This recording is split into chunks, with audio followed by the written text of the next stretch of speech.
देहब अर्घ दुनु बेरा आदित्य तोहे सजिया फजीरे।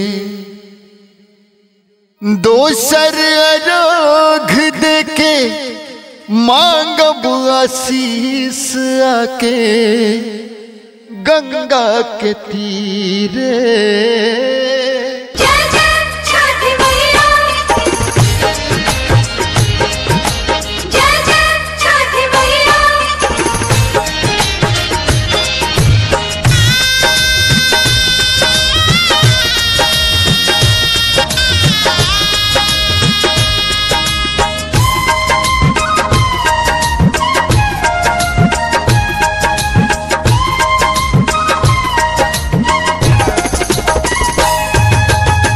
केलवा के पतावा पर नेवता पे ठावानी, नेवता करी न स्वीकार जी।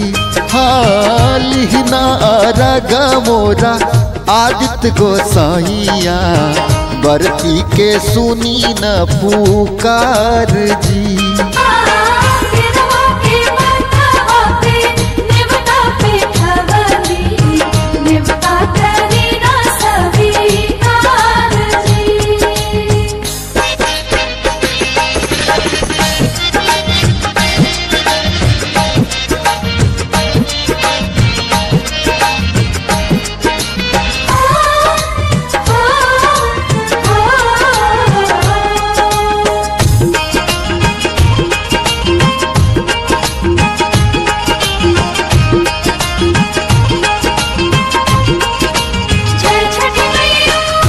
देहब अर्घ दुनु बेरा आदित्य तोहे सजिया फजीरे।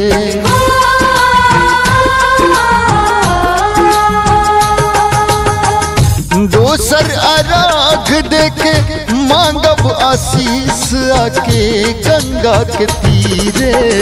दिन के सहाया रौरे रोग हरैया, रौए से जग उजियार जी।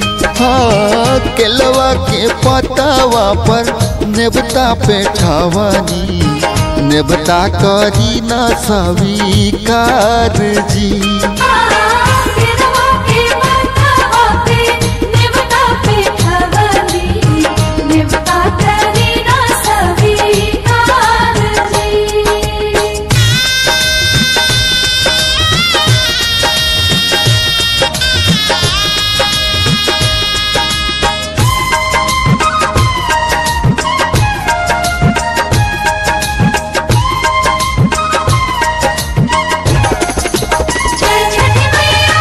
नजर के कोर सा कर ले जोर, जग रौए से जागेला।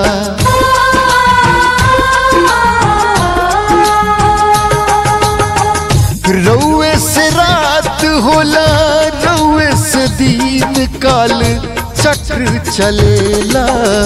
हर साल करब व्रत आई के घटिया, हमनी पे करब पुकार जी। हालिना रग मोरा आदित्य गोसाइया, बरती के सुनी न पुकार जी।